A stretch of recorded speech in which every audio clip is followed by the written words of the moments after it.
Mes chers amis, voici que nous arrivons au terme de cette année 2011, une année particulièrement difficile à bien des égards, désastreuse pour certains d'entre nous. Aujourd'hui, une nouvelle année se dessine et nul ne sait quelle direction elle prendra, bonne ou mauvaise.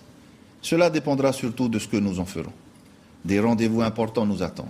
Mais quoi qu'il arrive, je veux avant tout vous souhaiter à vous, à vos familles, à vos amis, aux êtres que vous aimez, proches ou bien éloignés, le bonheur sans lequel la vie n'aurait aucun sens et l'espoir, cet espoir essentiel que, malgré les adversités du monde d'aujourd'hui, notre beau pays puisse demeurer une terre où il fait bon vivre ensemble et dans la paix.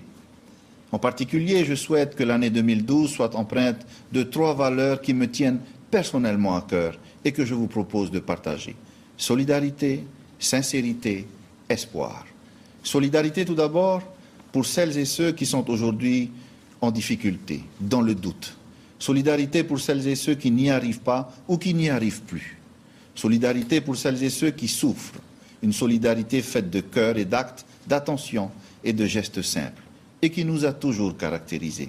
Demain, plus encore qu'aujourd'hui, il faudra être solidaire, se donner la main, s'entraider plutôt que de se déchirer. Ici sera mon combat. Sincérité ensuite. Notre population a trop longtemps et trop souvent été maintenue à l'égard de la réalité, des difficultés et des véritables enjeux à relever. La classe politique a, bien sûr, sa part de responsabilité. Il est plus facile de bercer les gens d'illusions que de les amener à l'effort.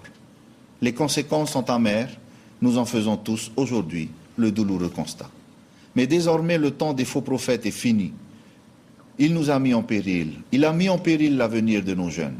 Aujourd'hui, le temps est venu de la vraie parole, sincère, objective, loyale et constructive. Plus de mensonges ni d'égarements, la réalité, même difficile à entendre, et ensuite, le courage des actes.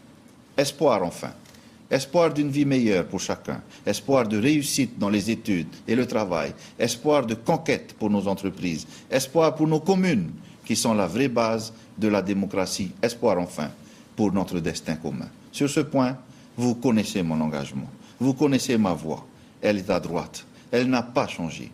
Il y a d'abord en son cœur notre identité, préserver, valoriser, solliciter. Je suis fier de notre Polynésie, de notre histoire, de notre parcours, de nos langues, de ce que nous sommes. Et puis il y a sa direction, la République. Et je ne m'en cache pas. Pour moi, ce cap est bien celui de l'espoir.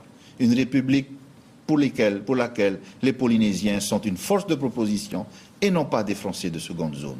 Une République solidaire et ambitieuse en matière sociale, de santé, d'environnement et de développement économique. Une République généreuse enfin, qui ne divise pas mais qui unit, qui n'oublie pas l'histoire, proche, mais qui l'assume.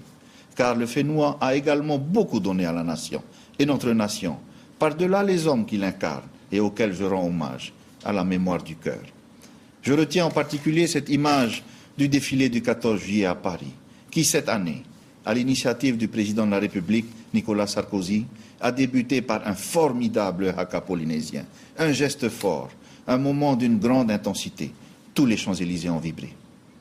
Chers amis, je serai à vos côtés pour défendre ce destin commun qui est notre seule chance de voir demain refleurir l'espoir d'un nouveau matin pour chacune et chacun d'entre nous. Vive la Polynésie française, vive la France. Je vous souhaite une bonne année pleine de solidarité et d'espoir.